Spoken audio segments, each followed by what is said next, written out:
2005, held at Trump Plaza, and definitely that was probably the biggest match that Trump Plaza had ever hosted, and Donald Trump, I know, is very proud of it.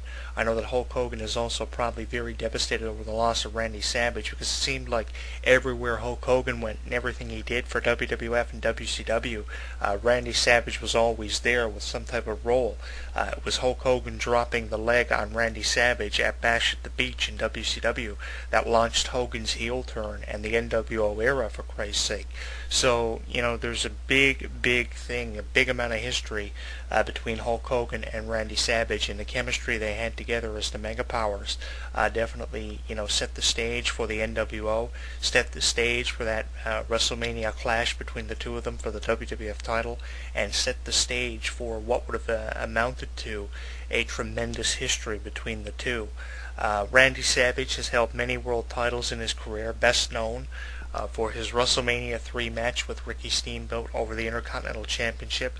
I don't know a wrestling fan who doesn't go back on YouTube and type in Randy Savage versus Ricky Steamboat. They love revisiting that match. I myself have seen the match in its entirety. If you haven't seen the match, if you're a fan of old school wrestling, you've seen it. If you are a younger fan of wrestling who is involved heavily in the John Cena, Randy Orton era, you haven't seen it, I would advise you to go to youtube.com and take a look at it and get a first-hand look at what old school wrestling is really all about. Ricky Steamboat and Randy Savage's match in front of 93,000 fans had near fall after near fall after near fall before Ricky Steamboat used the small package to defeat the Macho Man and become the Intercontinental Champion in one of the most defining matches of the Macho Man's career. He would also be involved in an entertaining angle between himself, Miss Elizabeth, and George the Animal Steele, who has appeared here on this program in one of my legendary interviews.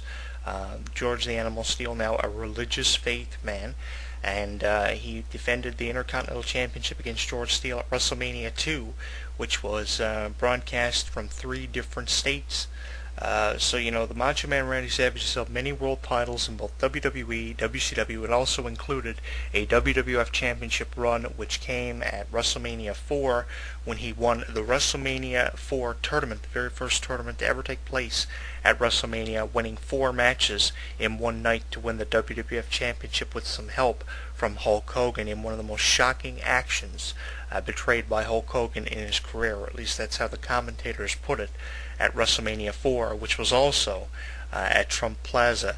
The WWF Championship run for Randy Savage would be his career-defining moment, which he celebrated with Miss Elizabeth. I think that Randy Savage being the WWF Champion definitely was long overdue. It was something he worked hard to do, and it was, what you had to do. The Macho Man did what he had to do, or what you had to do as a wrestler, period, to ascend to the top of the business. He defeated Ted DiBiase in the finals of the tournament. I have spoken to Ted DiBiase here on this program. He talks very highly of the Macho Man Randy Savage. The Macho Man Randy Savage is one guy who you never hear any negativity expressed towards. There's always something positive, something truthful, something honorable said about the Macho Man Randy Savage, no matter if it's an independent star here on the program talking about it or a legend talking about it. The Macho Man Randy Savage is always talked about in a respectful way and a respectful manner. Ted DiBiase talks very highly of the Macho Man Randy Savage, and having the opportunity to speak to George Steele and Ted DiBiase on this program, 2 people that worked with the Macho Man in different programs at 2 different WrestleManias, WrestleManias 2 and 4, is a huge privilege of mine, and career highlights that I'll always talk about from now until the time I die. And I think that, anybody who had the privilege of working with the Macho Man Randy Savage definitely accomplished something. When you can main event WrestleManias with people like the Macho Man and Hulk Hogan, like DiBiase and George Steele have done, you have accomplished something and you did something right. And if you haven't seen the matches between Macho Man and DiBiase, or George Steele and the Macho Man, or Ricky Steamboat and the Macho Man from WrestleMania 3, go to YouTube or Google video and get a first-hand look at what I'm talking about. Ted DiBiase made his WrestleMania debut in 1988 and who would have ever thought the Macho Man and DiBiase would put on a classic nearly 4 or 5 years later at WrestleMania 4 in the finals of the first ever WrestleMania tournament to crown a WWF champion. Unbelievable how it was done, and the presentation of it was absolutely phenomenal. Here in my notes, it says to talk about the 1991 wedding between the Macho Man Randy Savage and Miss Elizabeth. And what more can you say about the 1991 SummerSlam wedding between the Macho Man Randy Savage and Miss Elizabeth? He proposed to her on an edition of WWF Superstars, the original Superstars, which is a clusterfuck now on WWE television. Using my words very choosingly and pickingly here. But it's definitely not the Superstars we were used to seeing, which back in the 90s was used to build for pay-per-view matches and pay-per-view angles. He proposed to Liz on Superstars, and on that night he had made his announcement that he was returning to the ring at the 91 SummerSlam. That wedding would set the stage for weddings to come years later between Edge and Lita, between Test and Stephanie McMahon, Triple H and Stephanie McMahon. There are a number of different things that have happened because of the 91 SummerSlam wedding between Miss Elizabeth and Randy Savage, and if it wasn't for that wedding, we probably would have never seen the wedding from hell between Kane and Lita. We wouldn't have seen all the angles that were derived in WWE's history and vault if it wasn't for the Macho Man Randy Savage and Miss Elizabeth back in 91 who were married at SummerSlam.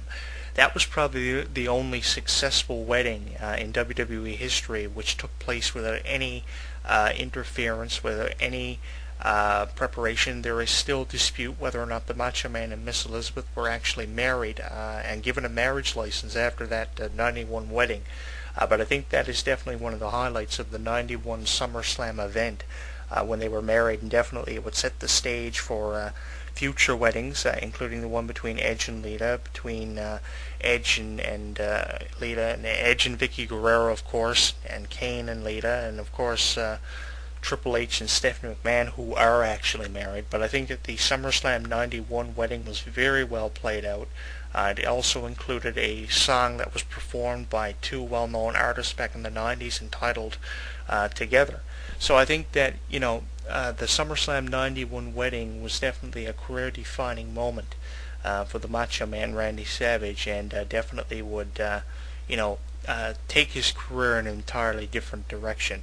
The programs that he had with Crush and Kevin Nash, he competed against Crush at WrestleMania 10 in a Falls Count Anywhere match, and this match had a very unorthodox stipulation. I remember it like it was yesterday.